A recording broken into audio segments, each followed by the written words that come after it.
state line with a crash. I'm Jim Talamonte on AM 560, The Answer. Chicago's Morning Answer continues next in our AM 560 Weather Center. Our meteorologist, Steve Williams. Cloudy skies. It'll be a cold day. High today, 21. Cloudy and cold tonight. Little snow tonight. Little or no accumulation. Low 14. Morning snow tomorrow. Little or no accumulation. Otherwise, clouds and chilly. A high tomorrow at 26. I'm Steve Williams on AM 560. The Answer. With clear skies, 6 degrees above at O'Hare. It is 8 degrees above right now at Midway. 14 below in clear skies in Aurora. Your next news update is at 7:30. Continuous news coverage at 560theanswer.com. Chicago's Morning Answer continues next on AM 560, The Answer.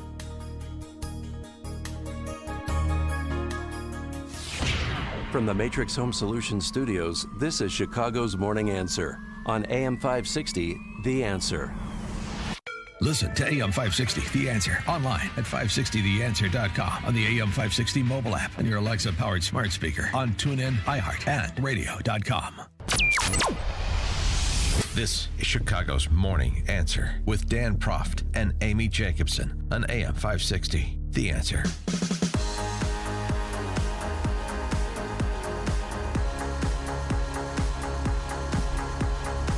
So did you watch it last night? President Biden in Milwaukee during a CNN town hall with Anderson Cooper. They were talking about the vaccines and how people could get them and the frustrations with many that are having a problem getting online to schedule an appointment.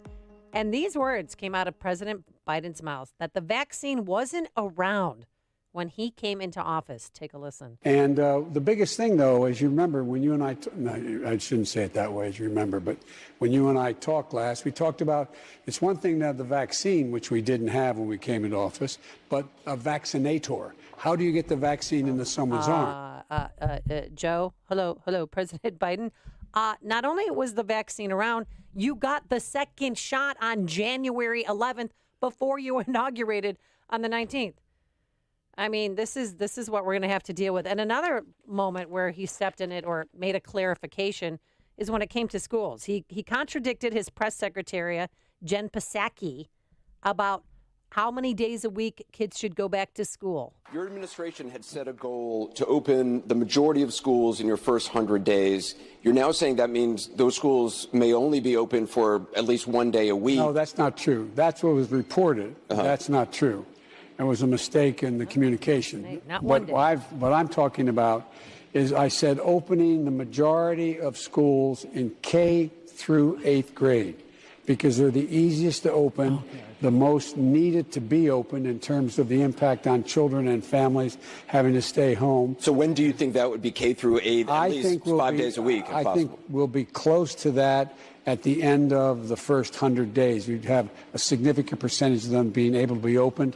My guess is they're going to probably be pushing to open all summer, to continue like it's a different semester. Do you think that would be 5 days a week or just a couple? I think many of them 5 days a week. The goal will be 5 days a week.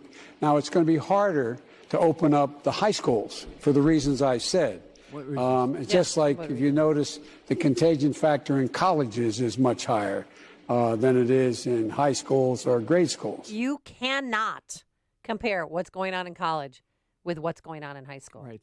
And if you look at the positivity rate for the Catholic schools, the private schools, the Jewish schools, the French school, the British school, it's not even 0.1%. It's less than that. Also, the survival rate. Our kids have a better chance of getting struck by lightning. University students is like, it's like if you die, it's like getting struck by lightning. Right, and university students that they've tested, and they have to test them 3 days a week at University of Illinois. They don't even know that they have it. They find out that they have a deadly disease by being tested. Right. All of this makes no sense. And to help us with this, we welcome back to the program Salena Zito, Washington Examiner reporter, New York Post columnist, and author of The Great Revolt Inside the Populist Coalition, Reshaping American Politics. Good morning, Salena. How are you? Good morning. How are you guys? We're doing great. So did you watch President Biden's CNN town hall yesterday? I watched part of it, then my brain started to hurt, and then I stopped. Here's my problem. here's my overall problem with the entire event. You know, I cover the Midwest from Pennsylvania all the way out to Colorado and all the way down south into Appalachia. And this is a common thing that I heard from voters, whether they were conservative or Democrat or independent. And they often said, when it comes to the press, we don't really mind all that much when the president takes tough questions. What we do mind is that they didn't ask the tough questions for the past 8 years, referring to President Barack Obama. And I hear this, and we're repeating that inability to place the President of the United States in a position where they need to be asked tough questions and have follow-up questions. And so what happens to the American people is that they don't know what's going on within our own government, in particular, in the middle of a pandemic that is very dangerous.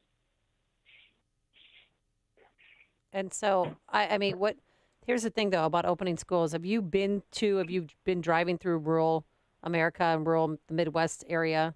And have you talked to any of the students and their parents to see how this is affecting them? Oh, yes, absolutely. In fact, your listeners can go to SalenaZito.com. I had a story just last week that's called "The Kids Aren't All Right," and I talked to students and I talked to parents, and one particular young lady, her name was Lena Carson, was a straight A student. She was so sort of smart and on task with her work that she skipped a grade. And she has gone from straight A's to nothing but D's. She's lost all motivation, all sense of purpose. She's not competing in swimming, which was something that was also an extracurricular activity. But as we know, sports and the arts add to our ability to be good students.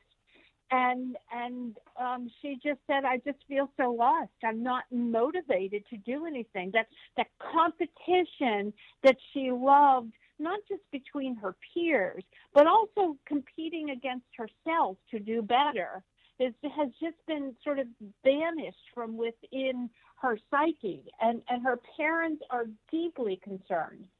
What can we do? Because I've got 2 high schoolers, and today they finally get to go back to competitive sports. They have tryouts for basketball and swim team, and I mean, they couldn't sleep. They were so excited yesterday. I get to go back to school because it's been 338 days since they've stepped foot in their high school, which our property taxes are going to for teachers to teach in person. And then they get a snow day. Yeah. Yeah, and humans are aspirational by just that's how we are. In particular, Americans. We like to be part of something bigger than ourselves. And we also like a sense of purpose.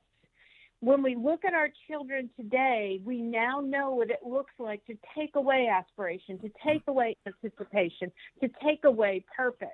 What it does is it impacts their motivation. It impacts their ability to function. And I think that 10 years from now, when the young people that have been unable to go to school, in particular in big cities, where unions are a dominant force in the decision-making, they're going to be competing against students who were able to go to school, and they're going to fall behind in the workforce, either because they lack the ability or they lack the emotional ability to function. Well, a couple observations.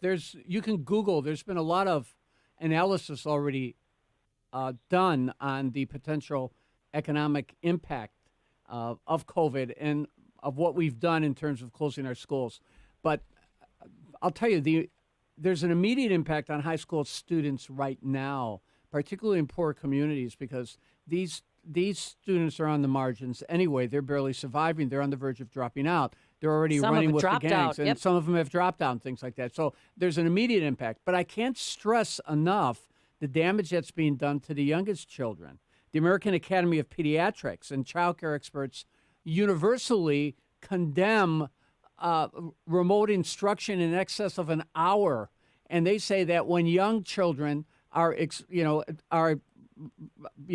instructed remotely, it should be like you're talking to a grandparent or you're interacting with a family member, because the brain development during these early years, the brain is developing at a rapid pace, and so the die is being cast. I'll tell you a quick story. When I was in first grade, I was a righty, and were you a lefty? You're a lefty. Sorry. I was a lefty, and they converted me to right-handed. Why? My mother had taught me how to teach how to write in cursive.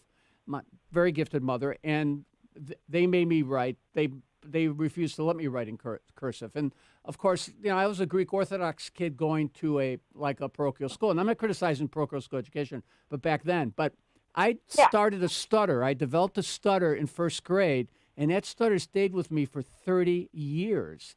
And so, But is your stuttering because they made you stop writing in cursive? Well, I think what happened was, when you shift from left-handed to right-handed, being in an environment where you really felt different, we are traditional Greek Orthodox. So, those things, not that it was intentional, but those things have an impact. And even the smallest things at the youngest age can have an impact that is lasting. My memories of first grade are more vivid than my memories of my college years. And it wasn't because I was running around getting drunk all the time.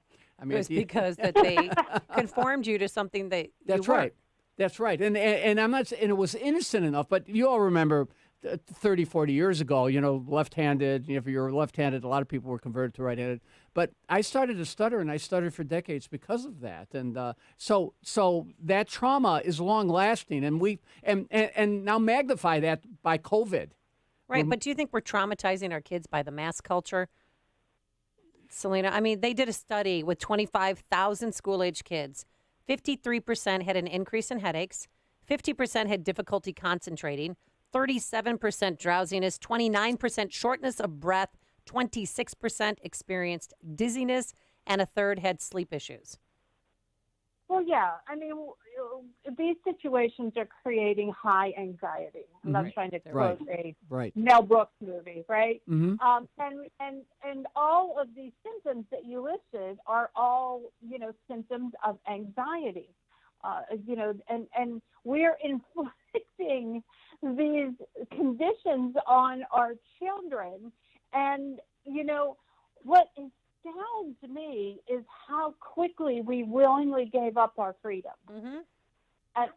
And we willingly gave them and handed that to our children and imposed that on our children. And I think that it was irresponsible. I understand in the beginning, but right now we should be not thinking, we should not be tapped into groupthink, but we should be thinking about ourselves, our families, and our communities, and how this impacts all three.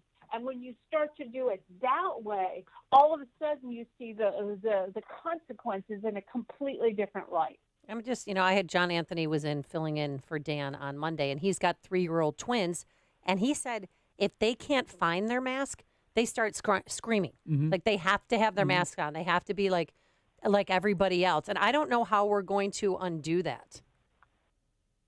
Turn the televisions off, turn the iPhones off, and start thinking for ourselves. That's what that's where you start. We have got sucked into this group thing, and as educators and our parents, we both know that is always a dangerous path to go down. Yeah. All right. Thank you so much, Celine Zito. Always a pleasure to have you on. She is a Washington Examiner reporter, New York Post columnist, and author of The Great Revolt Inside the Populist Coalition, Reshaping American Politics. Thanks, Salena, for your time. Thanks so much for having me. Have a great day. You too. And she joined us on our turnkey.pro answer line. This is the morning show more Chicago radio listeners are choosing. This is Chicago's Morning Answer on AM 560. The Answer. Hi, I'm Jim Boyd, here to tell you about an incredible cost-saving opportunity you should consider for your building, office, or facility. For 30 years, Boyd Electric has been a local 134 electrical contractor providing quality service and technology. We help businesses large and small reap the benefits of energy-efficient lighting products. Boyd Electric has retrofitted hotels, big box stores, hospitals, and car dealerships, and is a total solutions provider that can serve your needs anywhere in the country. With our no capital outlay shared savings program, you can get 100% financing with customer payments based on an agreed upon share of realized energy savings. Once the balance is paid off, you own the equipment and retain